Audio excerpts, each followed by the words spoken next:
Probably knows what his opponent is on. 7. 7, the average. That's what you're more than likely going to roll. Will it also be a 7 from Jesse? It is. It is. It's the good most. call. Good call. I'm just calling the odds here. And now the 8 or 9. I believe that was an 8. I believe that was a 2. And Jesse with an 8? 8. Well, they're continuing with the die roll. 6 and 1, 7s again. Will he break it? Is it going to be another 7 or 11? Doubles roll again, though, but no, it's only 4. And now he's not, this isn't Monopoly, so now he's going to have to lose that die roll. And luckily for David, this is his opportunity right here. If he can get the Tetsudo or Newman, it could prove difficult for Jesse to clear. Yes. But there are other ways to put monsters on the field. There is always Kashtira Birth, be able to normal summon out the monster so you can still perhaps get your way out. But you're not just answering to the one little turtle. We have other cards that will interact and perhaps remove the normal summon that you just put up. Yeah, maybe focus down that Birth, but it looks like David's going to start things off with Nimble Beaver to summon a Nimble Angler from the deck to the field. You usually want to leave your other copies of Nimble Beaver so you can special summon them from the deck when you use Sprite's Friend. Now he has Spright Red, so he's going to special summon that from his hand since he controls a level 2 monster. And we're going to see the blue. An ultimate Spright Blue. You can see how it pops right in front of the camera. It really does. I really like how it like fractures and it kind of has like the layers spinning around it. It looks so awesome. I love that one. Yep. Oh, it looks like he did draw Dupe Frog. Not something you want to draw because you want to summon it from your deck, which is totally awesome, but at least he's getting 5 monsters on the board as quickly as possible. Jet is going to come down to add Double Cross, which means he might be looking to get that Tetsudo or Newman online. What? I'm a little. Maybe he wants to make sure Double Cross does have 3 effects, and he wants to make sure exactly which ones they are. You always want to know. You want to know that the card doesn't do something you didn't know it did. Yeah, like no one ever likes being taken by surprise, but in this particular format, this weekend, I think surprises is what gives you the advantage. Indeed. And now Sprint is going to come down. He's going to link that Beaver and Angler away. And Sprint on summon will be able to send a level 2 monster from the deck to the graveyard.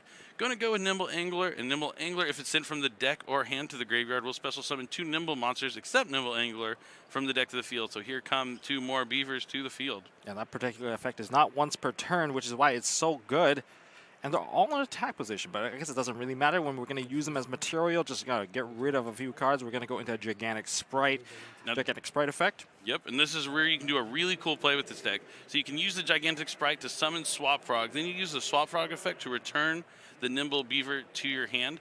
Now, this really only works with starter since he's already had to use his normal summon here. He's not going to be able to normal summon the Beaver, so he's not going to do that combo right here. But if you lead with starter and you still have your normal, you can do this same kind of play, but then you return the Nimble Beaver and then resummon it and summon back one of those Beavers from your graveyard. Yes. But won't be happening here. He does send down Tetsudo or Newman to the graveyard with Swap Frog. It does seem like he's going towards the double cross to summon it back. I'm not sure if the players know each other's matchup, but someone as well known as Jesse, if you follow him, you might know the deck that he's already playing. Just topped the last YCS with Kashtira. Kind of hard if you do well at a YCS to switch off from the deck when nothing really else has changed in the meta. But we do see the Link summon here for Reproductus. That's going to turn his Jet into an Aqua monster. Now he has 2 Aqua level 2s that can overlay for one of my favorite Xyz monsters. Totally awesome. Totally awesome summoned out. Okay, we are going to have a little negation action there. We're going to set 2 cards. So no carrot, but he does have red. Totally awesome. Unfortunately, he has that Dupe Frog in his hand, so he's not going to be able to summon the Dupe Frog to protect his Tetsudo from the attacks as Dupe Frog normally would. I think we're on standby phase. We're going to be checking a couple of cards. We're going to see the activation of the double cross. You don't want to pass this opportunity to summon out the Tetsudo because if we get to main phase, we're going to see immediately a special summon. Exactly. And the double cross special summons that monster to a zone a Link monster points to, and it is Tetsudo. Now let's see how Jesse's going to be able to answer this. So Tetsudo Newman says, neither player can special monsters with 1,800 or more attack while it's face up on the field. That's more or less, I would say, most of the Kashtira lineup, maybe except for Rise Heart. Yeah, I mean, there's still ways to get around it. Since he doesn't have the Dupe Frog on the field, you kind of alluded to something like Kashtira Birth. You could use that Pressured Planet Race-Off to add the Kashtira Rise Heart. It gets a little bit stronger thanks to the field spell. Jesse starting off with a Pot of Prosperity, trying to dig deep into the deck. We're going to see 3 or 6. We'll see if this prompts David to use Totally Awesome. A lot of times you do like Ash Blossom or use something to negate a Pot of Prosperity, because more than likely whatever card they're going to add off of that is going to be something that's going to force you to negate or may not let you do it later on. But it looks like he let it go through. Are we seeing? We're gonna see 6. See, that's the thing about Prosperity. Sometimes you only activate it for 3, hoping that they won't negate it with a card like Ash Blossom. But then if you do 6, what if those 3 additional cards is what leads to them like, you know what? I am gonna use it now. You're going for way too deep. That makes a lot of sense. Now there is a Scareclaw Kashtira. That is a monster with 0 attack. Another way to get around the Testudo, because it can attack in defense mode. Correct. So even though it has 0 attack, it's like it has a lot more. Now there are multiple cards here that could answer, but the thing that's really getting in the way now is that Totally Awesome. Indeed. He does have, he has pretty much all the options he has are pretty good.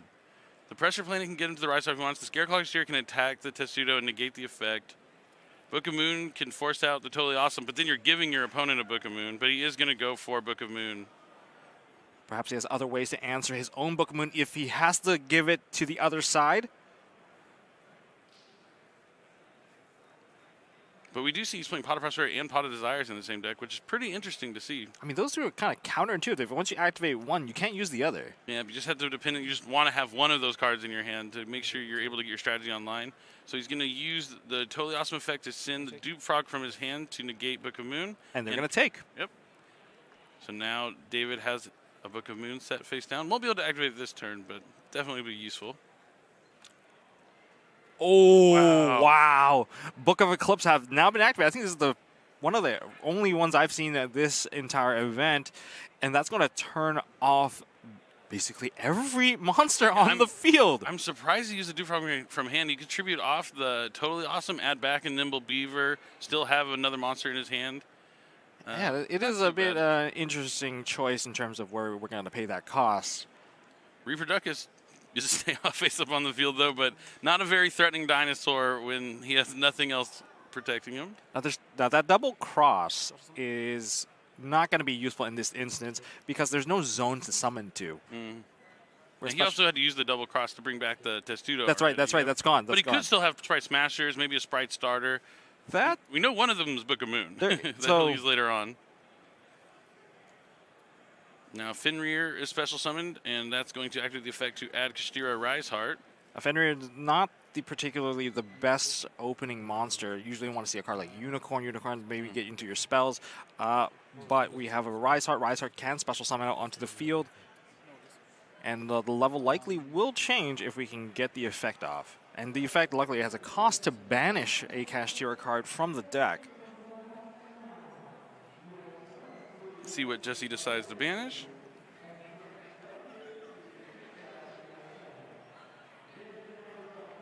Thinking about banishing Kashtira Big Bang.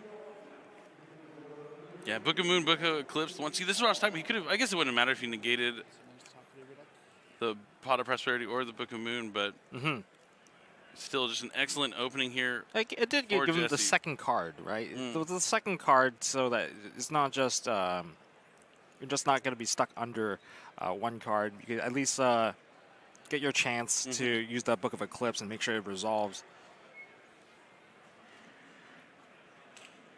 He's going to at least take half damage, but I mean, with so many monsters, Jesse's going to have to find a way to clear this board. Maybe with something like Zeus. I mean, if we get into the end phase, we run into a big problem. Yeah, don't want to let Spright draw a ton of cards, that's for sure. I think we're going to go for a Zeus play here. Yep, going into Diabolus the Mind Hacker. At least that's going to answer for that Book of Moon that was taken away. And that's going to simplify the entire game save if we manage to get that far. Yeah, and David's sitting on 0 cards in hand. But there is going to be one issue. That Totally Awesome is probably going to activate in the graveyard. Once it finally gets to go to the graveyard. Attacks over Reproducus. Half damage. So 28. I don't remember the attack stat line for the Reproducus. I think it's 800, 1200. It's low. That'll be 1,000. Well, it's still some damage. He doesn't spend too much time on the field. Usually tripping off for like a red or a carrot to negate something, but not having the carrot was huge here. If he had carrot instead of red in his opening hand, this game would have been completely different. So he's going to banish the Beaver out of his graveyard face down. That's good. That's really good.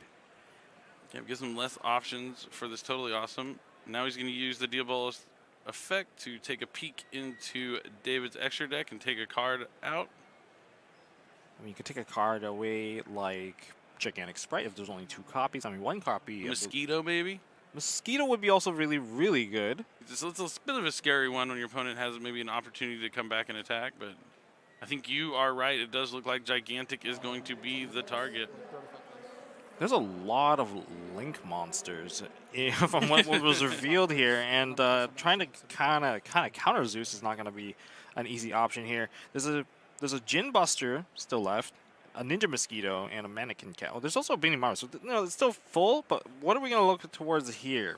I think there's no other option, but you probably have to Zeus. It has to be Zeus. I mean, he's going to leave him on nothing unless this. We still don't know what his 1 card is. It could be Infinite Impermanence, which would be huge, or a Book of Eclipse. No, Book of Eclipse wouldn't do the same thing. He needs Imperm. The one thing about using, it's just going to resolve, and they're all gone, just like that. David's losing every card. He's just going to have that totally awesome effect activate when it's into the graveyard, though. It's just a Gamma Burst. Oh, that's unfortunate. That's better going second. But we are going to get a Beaver back, so there was a Beaver still in the graveyard.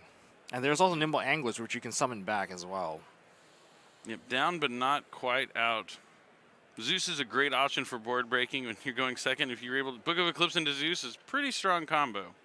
There is a set card. It's better to at least put a card down rather than let your opponent feel safe that, hey, there's just the Zeus, no material. I'm just basically treating it as a 3,000 attack monster. Indeed, and now he draws for the turn. Can't. Is that a Spright? That's a blue, I think. Blue? No response to Beaver. Oh no. Perhaps he does. The Gigantic is gone, but he still has the Zeus option. If he can go into Zeus, clear the board, and then have another loaded effect for Zeus. But Spright blew an excellent top deck. I think the scariest line here probably would be the Ninja Mosquito. That's a lot of damage. Every attack could inflict 3,000 damage back to Jesse. Yeah, you have to attack first with the Mosquito to put the Hallucinogen counter, and then 1, 2, 3, and burn, and next thing you know, you're done. And Zeus with 3,000 attack just takes those 3, as you mentioned. And now here comes Jet. Jet effect? Maybe regretting, if he kept that Gamma Burst in hand, it would have been helpful too, but I think you're right about the Mosquito being able to be enough here. Now he's going to start her. It would be cool if Jesse's holding Infinite Impermanence for the Mosquito or something, or like a Book of Eclipse, a Book of Moon, just as soon as he goes for the Mosquito combo. Yes. Just to attack with Mosquito, or before he attacks the Mosquito, just puts it face down. That would be cool. Oh, but he does start her for a carrot. Yeah, putting the carrot up is going to mitigate the back row right there. We are seeing the Ninja. He flashed it just now. There it is, the number 2 Ninja Mosquito. Yeah, it's a really cool card. So yeah, when it declares, any monster declares an attack, it's going to put a Hallucinogen counter on that monster, and then anytime you attack, you can inflict the attack of the monster with a Hallucinogen counter to the opponent's life points directly. So I believe the first attack does have to be the Mosquito. Oh, we have a Forbidden Lance? So he's going to reduce. I don't know what he's lancing. He's lancing his own Zeus. Okay. Because it makes it unaffected by spells and traps. That also lowers its attack. Okay, so it's just lowering the attack to hopefully he won't be able to. I don't think he's going to take enough damage for this. Unless it's the original attack. So he's going to attack, put the counter on. So that's this particular. Yeah, that's going to negate the effect. This also going to not take any damage here. Because Mosquito Ninja can't take battle damage when it battles. So attack. Both players are going to be taking damage on these attacks. Yep, one's battle, one's effect. Yep, he's still going to eat that damage from the attack. It doesn't stop the attack or anything, but it will also inflict the damage. You are correct. Now, is it the original attack? I'm going to pull this. I'm whipping out Yu-Gi-Oh! Neuron right now. Neuron is a great app. If you ever have it, you can do a card search for the whole database. You can build your own decks. Definitely suggest downloading Yu-Gi-Oh! Neuron. It's free, and it has pretty much everything you need to know about the Yu-Gi-Oh! TCG. Well, if I see all the damage coming through, and it is going to be... Nope, it is the current attack. It is the current equal to the attack of one monster with a counter. What a crucial Forbidden Lance. Yeah, it's a little dangerous going for the Mosquito combo sometimes. Instead, he could have just maybe gone for like a regular like Zeus play and then Like, you add the starter off the Jet, go for Zeus, and then starter afterwards, and then come up with some sort of something. But it's kind of hard to expect Forbidden Lance. But it could have been Forbidden Lance, Book of Moon, Book of Eclipse. It could have been any number of one of those cards. And there was an opportunity to negate, but I don't think there would be enough monsters. He needed another monster. Very well planned. Smart stuff from Jesse Cotton. Just one card, holding on. Bold move, Cotton. We'll have to see if it pays off for him. But he is still controlling a monster on the field, so it's going to make it very difficult for the Kashtira monster to just jump out from the hand. Indeed. And there is a banished Birth. No, but here comes Soul Sweeper. He might be clearing the way for Jesse to summon a Kashtira monster from the hand. I don't know how much damage he took attacking into Zeus or how many times he attacked into the Zeus. Couldn't really hear what was happening there. There was at least one from the Mosquito. It might have been another one from the Blue. So, David just sitting on this carrot. Now, Mosquito has another effect that forces all monsters that can attack to attack.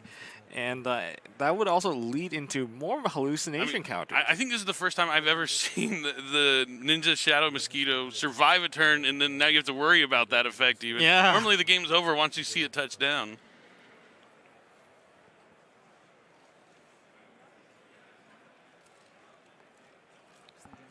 But if Jesse needs, the only thing he has is like a spell card to get started, David's in a good shape.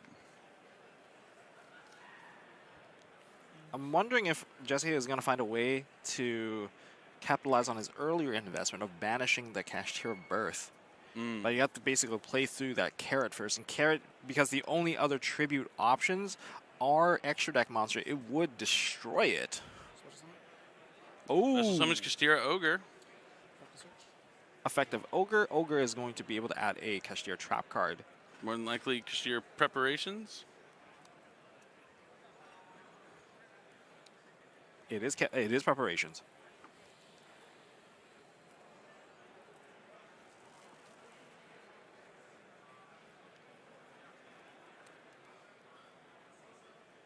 So we have life points total right now at 5,800 for Jesse and 4,100 for David. So both getting lower.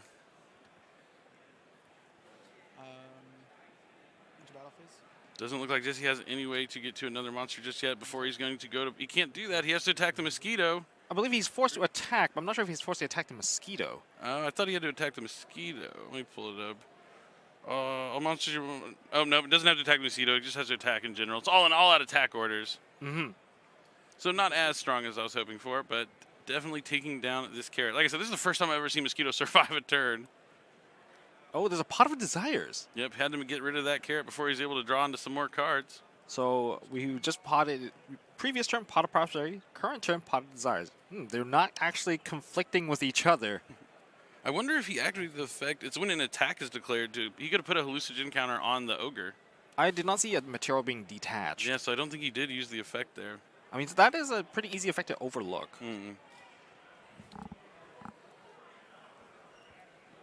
All right, so he looks like he did draw into Kashtira Birth here. Birth's going to let him summon from his graveyard or banished. Oh, this is going to lead to a full field, and we might even get to see a Rise Hard put onto the field. Yep, Jesse taking this game back in control on the backs of that Forbidden Lance, catching David off guard completely. It was just one card. It didn't even stop any Speller Trap cards. It just lowered Zeus's attack, and that's all it took. I think these players at this level, they always think like 5 steps ahead. Or how at least to get the best value out of your cards. And they just math it all out already in the head. This is the amount of damage I'm going to take. I'm going to live. Looks like he grabbed Kashtira Theosis here off the Unicorn. Or Fenrir grabbed the Unicorn. I almost and he got the normal summon? Oh, yeah, that's right. Kashtira Birth lets you normal summon level 7 monsters. And then that added Theosis. And with no cards in David's hand, oh, we're safe. We're safe from cards like Nibiru and all those other things. I'm wondering if we are actually going to see some zones being locked out. Yeah, I'm not sure why David's not even conceding this game. He more than I think he's more than welcome to. He's sitting on no cards. He's going to pretty much lose everything. It's looking tough for him. It's very tough. Now, one thing that has to go right now, that's got to be that Ninja Mosquito. I believe during the end phase, we're also going to get our Zeus back. Oh, yeah, the Zeus got Soul Sweepered away. Yeah, so he definitely has a Zeus that's on his way back at the end of this turn. The Soul is returning now. Oh, it looks like he's overlaying for Dark Arm, the Dragon of Annihilation. Oh, we're definitely destroying everything. I believe Obini Maru does not need to stay on the field for the card to return. I believe No. It's like Doom Lord. Destiny Hero Doom Lord. I always say that, and I'm like, wait, does anyone even know what Destiny Hero Doom Lord is anymore? Like, oh, I do. Yeah, I know you do.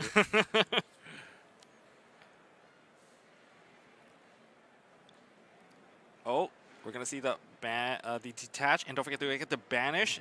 We're going to be banishing a Rise Heart, and there's a potential to actually add back that Rise Heart because Dark Arm does banish a card for everything that it destroys, and you have to banish something from your graveyard. It's a great way to actually trigger some of your own effects like Theosis, and even Big Bang sometimes. That's kind of cool.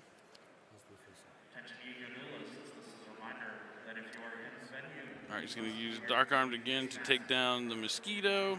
And then looks like you're right. Banishing Theosis to add back Rise Heart. Rise Heart's going to summon out. And the level is just about to change to 7. We're going to banish a card for cost. The card that has been banished is the Unicorn, so that Birth can probably bring it back from either places. There's 2 Unicorns already. 1, 2, 3 level 7s. There is no Shangra Ira effect that was activated, so he's going to hard make Kashtira a Rise Heart. And there's still 2 cards. Oh, if that's a card you're going to draw, that's the one. I don't know if it's going to be helpful, but it's the best card in his deck probably. Yeah, there it is. There's the Zeus. Zeus has to come back.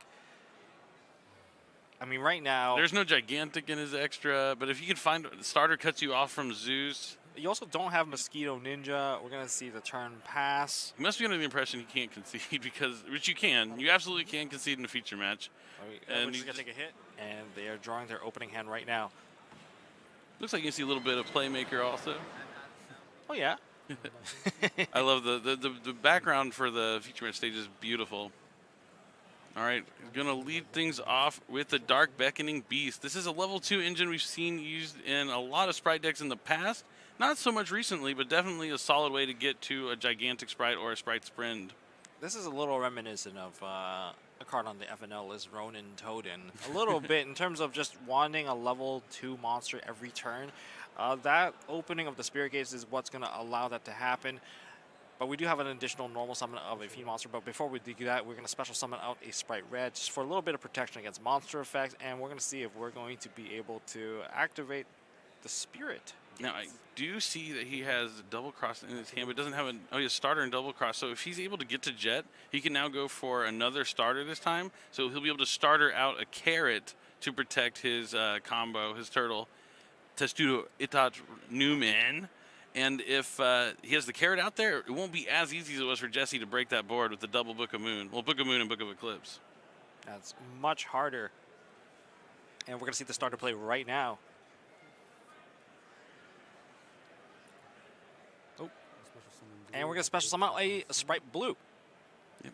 If you play with electricity, you're going to take a little bit of damage probably, so he's going to have to burn himself for 1100 there. A little shocking, but definitely worth the pain. I would pay life points for cards any day. And now it looks like he's going to just straight up add the Carrot. Fresh thinking about that Book of Moon, Book of Eclipse, going to want to establish a Carrot that's going to be able to negate a spell or trap card. We're going to go for an additional normal summon very soon. It does sound like that's what we're going for. That's why Jesse's picking up and reading the card. And there's the additional summon for the Dark Beckoning Beast. All right, so you go here for Spright Sprint. Spright Sprint is going to send Nimble Angler from the deck to the graveyard. This is the combo. He also has Draw and Lockbird in hand. So this game looking good for David. I thought the last game was looking good for him too, but when you're facing against someone like Jesse Cotton, you can never count him down or out. So we're going to see the 2 Nimble Beavers summoned onto the field. We're going to try the same strategy again. It didn't work the last time, but we're going to see if this is going to pay off the second time around. Nimble Beaver overlaying with Spright Sprint for Gigantic. Gigantic's going to be able to summon Swap Frog from the deck, and then he's going to be able to link this Gigantic and the Dark Beckoning Beast to the graveyard to make Reproducus, which will turn that Nimble Beaver into an Aqua below it. So which is totally awesome. So now he's going to have totally awesome Carrot Red, Double Cross, plus that Duel and Lockbird in hand.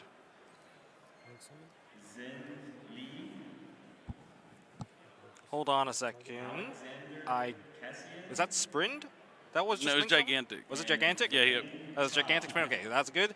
We got ourselves into the Totally Awesome. We have the double carrot and red. And this time the Dupe Frog is still in his deck unless he sided it out. This is quite a monstrous board on the field right now. But breaking a board like this is much like solving a puzzle, one piece at a time if we can get there. And we are activating the Totally Awesome to detach to summon a monster. Yep, it's going to be the Dupe Frog, so now he won't be able to just attack whatever he wants. He's going to have to attack that Dupe Frog first.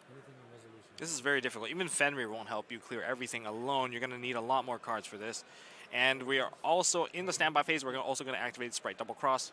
The bad news is that he hard drew that double cross. He didn't know that he had it, but you have to assume he's not adding it. He probably does already have it. This is quite the challenging field. Dark Ruler no more. Oh, he does have it. I said it just in time. Great I was like, call. It is the best card against Spright with no back rows. He has 6 monsters on the field. All their effects are negated. He can't respond to Dark Ruler no more. Following it up with a Pot of Prosperity. I told you, do not count Jesse Cotton down. He's so good at this game. And one thing about the Pot of Prosperity, it's kind of funny. You're just loading up a different kind of toolbox that's banished because you just want to re-add those monsters and attach them to a rise, giving you protection, giving you destruction. There's lots you can go for here. Now, probably going to go for more on the aggression. Let's see what you can add here. There's a Pot of Desires, probably not very useful right now. There's a Forbidden Lance, which is a pretty solid choice. The Lightning Storm doesn't really get too much value because a lot of monsters are in defense position, mainly killing the Toad. This is an awful Pot of Prosperity. Yeah, this thing, I mean, the Dark Ruler's already used. Yeah, he's definitely probably looking for a Kashtira card or anything that would get him to a Kashtira. He might have it already, but by how long it's taken him to choose, yeah. And he's grabbing another copy of Pot of Prosperity. That's rough. That is rough. But if he just has something like a single Unicorn or Fenrir, just a way even to get into Zeus would be really helpful. But and a Droll and Lockbird. Oh, huge. That's going to be... That is a counter to Dark Ruler no more because you can still use that monster effect from the hand. There's still a possibility to generate a lot of monsters on the field, but you need to have open berth to continue to play. Fenrir, you can't add any monsters. Unicorn can't add anything. That's going to be very difficult to push through. I mean, the best card has been played to open the field, but now we got countered by Droll and Lockbird.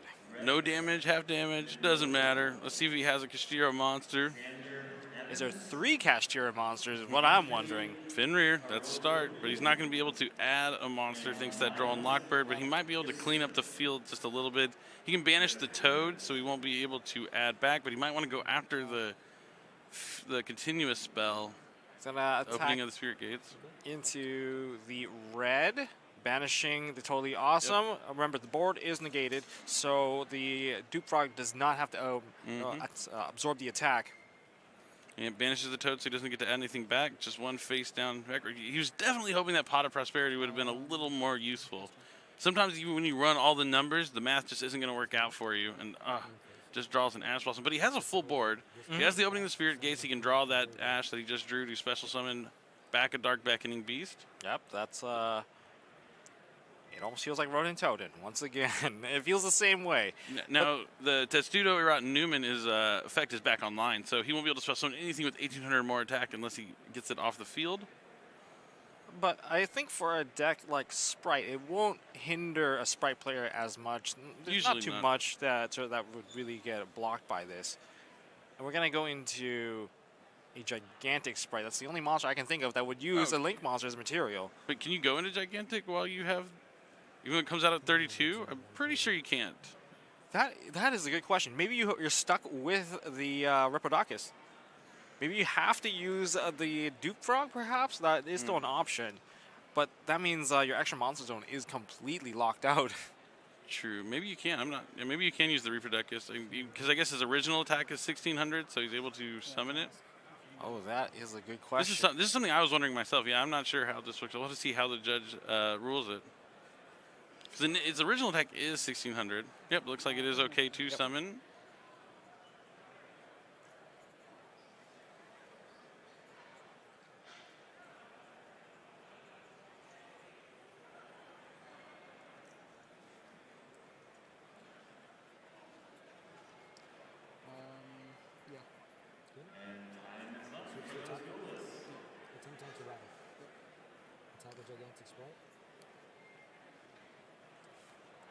We're going to see a Book of Eclipse.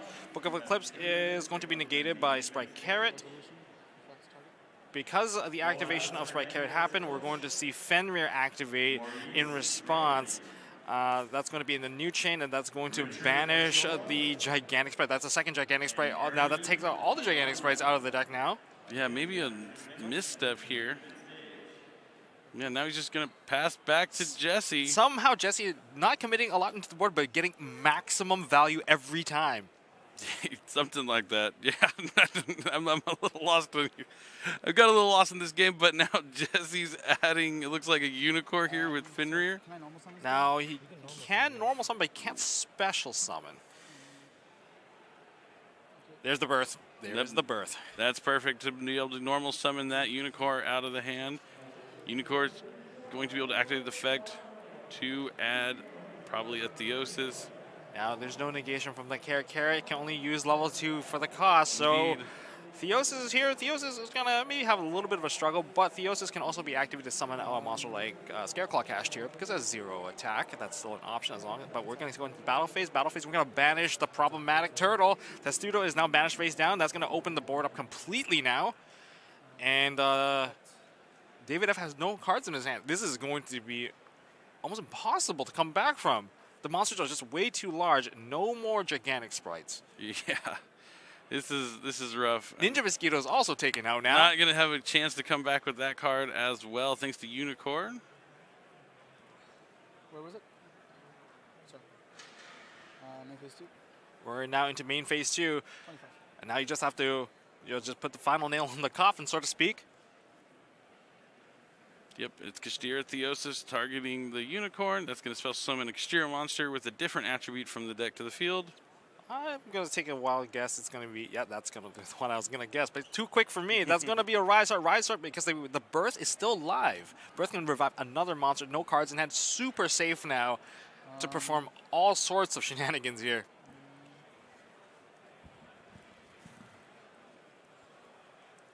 And also that Spirit of the opening of the Spirit Gates not going to generate much value now because putting a level 2 monster at the cost of the only card is not going to do very much. Gives you a 0/0. That's not going to get you too far.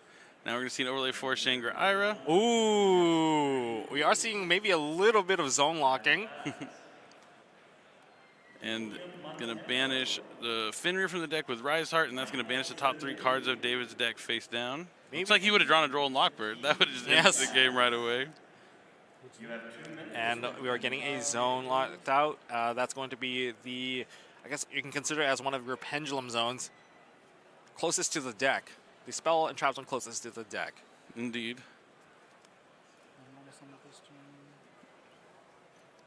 And now because the Shangri-Ira did activate, a Rise Heart now can be made with one material. Yep, and he's going to do that and just overlay on top of Kashtira a Rise Heart. Or sorry, Kashtira a Rise Heart's going to land on top of Kashtira a Rise Heart. Rise Heart is now armoring up, so to speak. Indeed, and now Pot of Prosperity is going to banish 3. We saw him add that to his hand last turn. That is the best timing for Pot of Prosperity, having the full choice of everything that has already been banished to be reattached, and there's going to be a lot of value added here. Let's see which monster he's going to go for. He's going to be going for an Infinitrack Goliath. That protects any machine monster that it is attached to from being destroyed by card effects. Yep, just a bonus from Pot of Prosperity. You get to get those monsters from the extra. And if anything bad does happen to your Rise Heart and happens to get sent to the graveyard, you get to use those graveyard effects like Garura or Ntis. Mm-hmm. And now it looks like he's going to banish the Theosis, the special summon Scareclaw Kashtira, and then Theosis effect can activate to add back a banished Kashtira. And a Rise Heart gets to attach another card because the card did get banished once again. Yep, and there is a Garura he's going to attach. And that Spirit Gate being on the field makes it very difficult to make a comeback because you can't use cards if you top deck into an Evenly Match. You can't even use that. There's a lot of limitations by leaving a card face up on the field. There's no Lightning Storm either. Indeed. Diabolus is going to take a pick. I mean, I can't think of any card that he could draw here that would help. Cerberus, okay. Yeah, I mean, Cerberus can target a Rise Heart, but that's going to trigger Shangri-Ira, a Rise Heart to attach, and Diabolus. I think we're going to lose a lot of the spell and trap zones. He's losing at least 2 more. That's a lot of cards being banished out. That's a lot of utility, and they could have been very useful. Lock the zone. And we're going to hit the zone next to the one that was already locked. It's pretty non-consequential at this point to me. I mean, even if he had every zone and a couple cards in hand, it'd be tough here for him. But And we're going to hit another zone. yep, since the Diabol is banished, that'll trigger Shingra Ira to lock another spell and trap card zone.